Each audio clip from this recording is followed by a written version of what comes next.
प्रिय प्रशिक्षुओं, जैसा कि आप सब जानते हैं, कोरोना वायरस यानी कोविड-19 महामारी के कारण डीएलएड की कक्षाएं सुचारू रूप से संचालित नहीं हो पा रही हैं।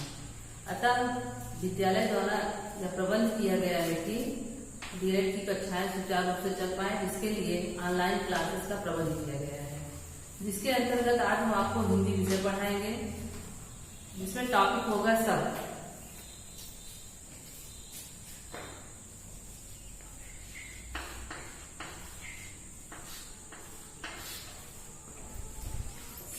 तो शब्द में आपको बताया गया है कि एक या एक से अधिक वर्णों के व्यवस्थित समूह को शब्द कहते हैं। एक या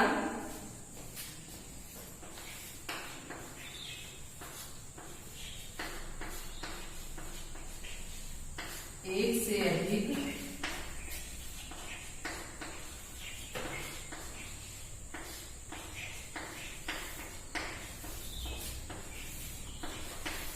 वर्णों के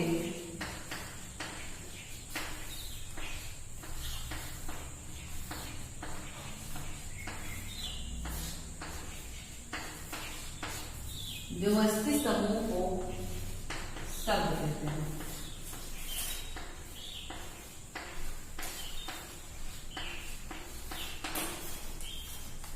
शब्दों को कई प्रकार से वर्गीकरण किया गया है। जैसे वर्गीकरण करने का तात्पर्य है कई प्रकार से बांटा गया है।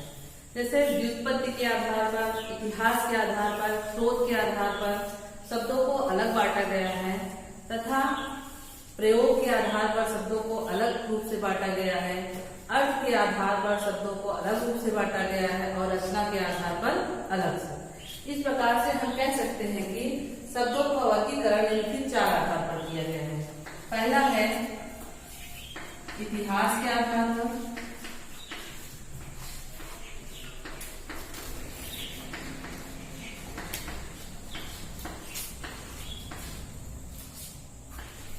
दूसरा है उत्पत्ति के आधार पर,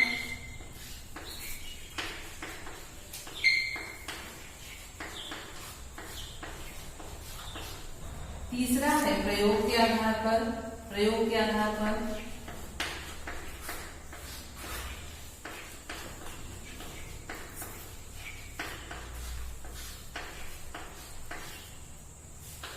चौथा है अर्थ के आधार पर।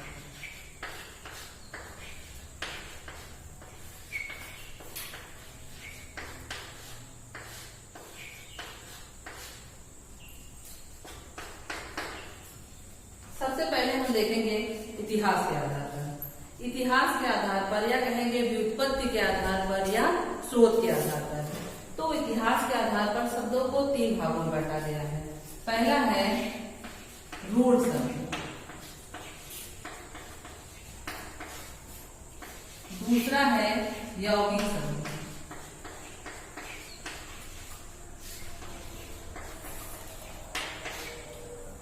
तीसरा है योग रूढ़ शब्द।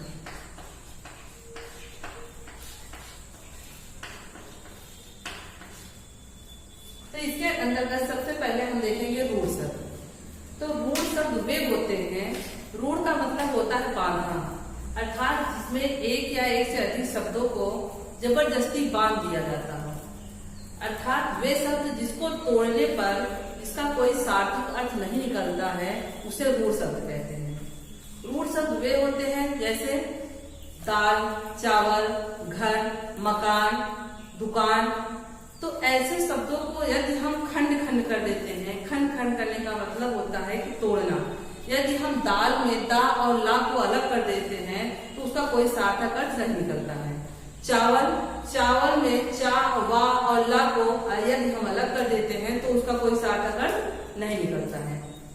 इस प्रकार से ऐसे दाल, चावल, घर, दुकान, मकान, इस प्रकार के जितने भी शब्द हैं उनको यदि हम खंडित कर देते हैं, उनको यदि हम अलग कर देते हैं तो जिसका कोई सार्थक अर्थ नहीं निकलता है। इसीलिए इस प्रकार के शब्दों को कहा गया है रूढ़ शब्द। दूसरा आता है यौगिक। जैसा कि नाम से ही स्पष्ट हो जाता है यौगिक का मतलब होता है जोड़ना।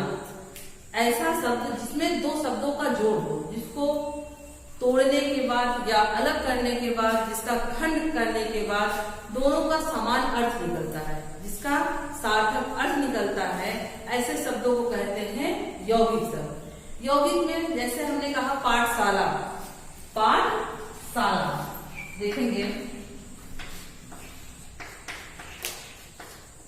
इसमें हम देख रहे हैं पाठ और शाला, एक शब्द है आपका पाठ, दूसरा शब्द है शाला। पाठ का भी अपना सार्थक अर्थ होता है, पाठ मतलब हमारे किताब से, हमारे बुक से किसी एक पृष्ठ का मतलब होता है पाठ, और शाला का मतलब होता है स्थान, ऐसा स्थान जहाँ पे विद्या ग्रहण की जाती है। इसी जुड़े दोनों शब्दों को मिलाकर एक सार्थक अर्थ बनता है पाठशाला, अर्थात विद्या या पाठ पढ़ने का स्थान, अर्थात विद्यालय।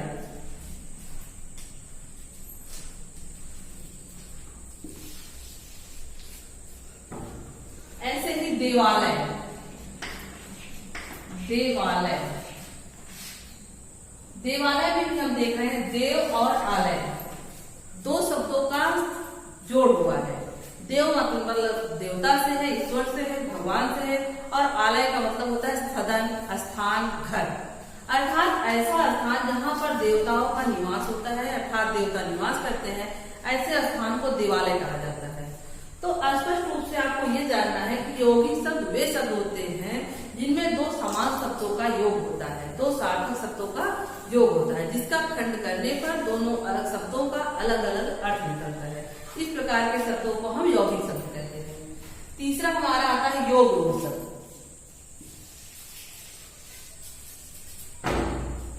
योग रूढ़ शब्द वे शब्द होते हैं जिसमें दोनों शब्दों का अर्थ न होते हुए किसी तीसरे अर्थ की प्रधानता दी जाती है। कहने का मतलब वे शब्द जिसमें दोनों पदों का दो अलग अलग पद होंगे, जैसे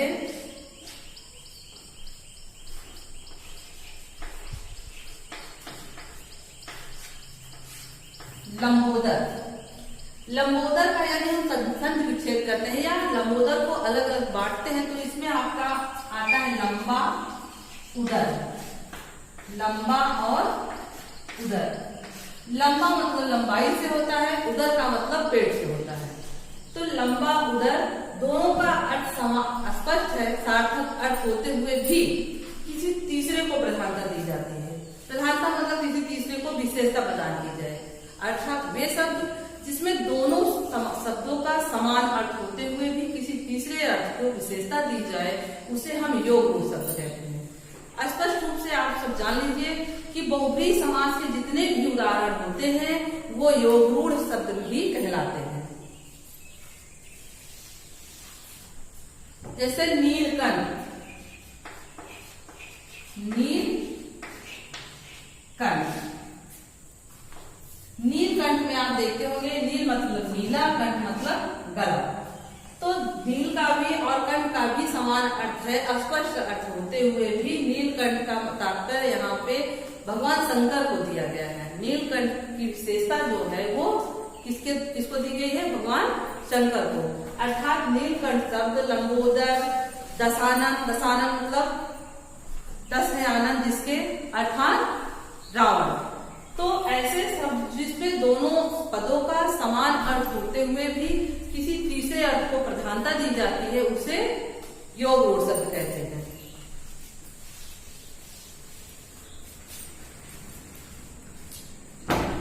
अब आगे हम देखेंगे उत्पत्ति के आधार पर। उत्पत्ति के आधार पर शब्द होते हैं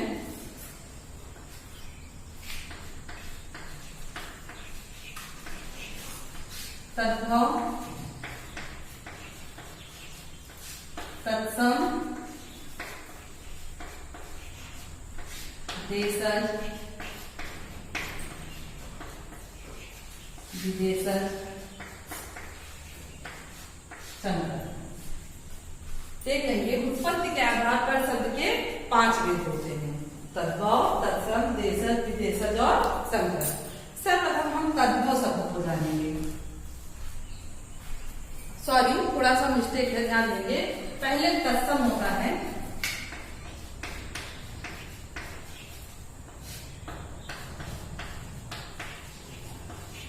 अब आप लोग समझ रहे हो, सोच रहे होंगे कि इसमें कौन सा बहुत अंतर है। ध्यान देंगे कि तत्सम शब्द से तद्भव की उत्पत्ति हुई है, ना कि तद्भव शब्द से तत्सम की। तो सर्वप्रथम हमारा तत्सम शब्द आता है। तत्सम का मतलब होता है, तत्सम को यदि हम बांटते हैं तो दो शब्दों का निर्माण होता है, जैसे तत् धन सम। तत् धन सम, तत् का मतलब होता है उसके, तत् का मतलब उसके, और सम का मतलब होता है समान, उसके समान।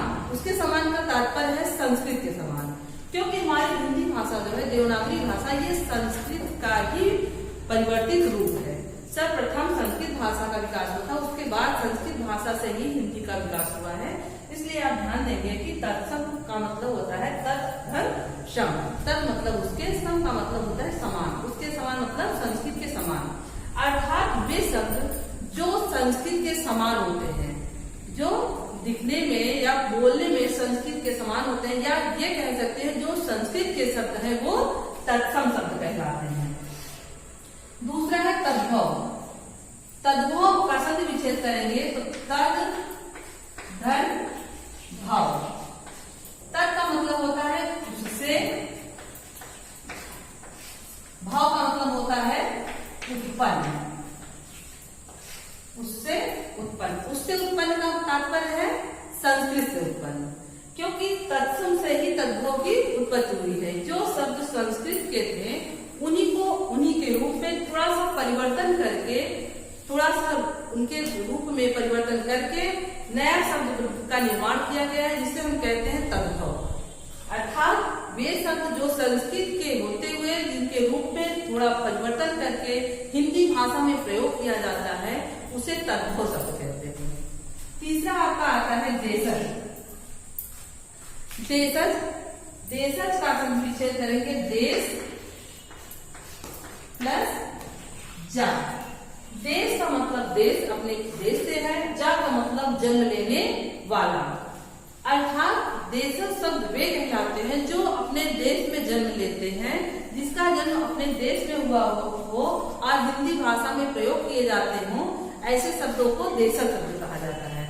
जैसे देशज शब्द में टटिया, खटिया, लुटिया, मचिया, पगड़ी, चारपाई, तख्ता, ऐसे जितने भी शब्द हैं वो सब हमारे देशज शब्द कहलाते हैं। देशज के बाद आता है आपका विदेशज। विदेशज, विदेश धन जा। विदेश का मतलब विदेश, भी मतलब दूसरे, दूसरे देश से। विदेशज का मतलब विदेश में जन्म लेने, जा का तात्पर्य है जन्म लेने वाला। विदेशज मतलब विदेश में जन्म लेने वाला। अर्थात वे शब्द जो देशज न होते हुए या हिंदी भाषा के न होते हुए किसी दूसरे देश के हैं, दूसरे देश के भाषाओं के हैं, जिनका हम, आप जानते हैं कि भाषा जो होती है वो परस्पर संपर्क के कारण बदलती रहती है। इसलिए हमारा भारतीयों का संपर्क जो है वो विदेश के लोगों से भी है, जिसके कारण उनकी भाषा को हम अपने भाषा में, हिंदी भाषा में इसका प्रयोग करने लगे। तो ऐसी भाषाओं को हम विदेशज शब्द कहते हैं। विदेशज शब्द जैसे जितनी काटने पीटने की चीजें हैं, जितने भी मसाले हैं, इंग्लिश, बहुत सारे इंग्लिश शब्द हैं, ऐसे जितने भी सारे शब्द हैं वो विदेशज शब्द कहलाते हैं, जो बाहरी देशों से हमारे हिंदी भाषा में प्रयोग किए जाने लगे हैं। अब आपका आता है संकर। शंकर शब्द वे शब्द होते हैं, सॉरी संकर में थोड़ा सा मिस्टेक है, यहाँ पे दंती सा होगा, संकर। शंकर शब्द अर्थात वे शब्द जिसमें दो भाषाओं का मेल होता है, दो भाषाओं के सम्मिश्रण से बने हुए शब्द को संकर शब्द कहते हैं। जैसे रेलगाड़ी, रेलगाड़ी।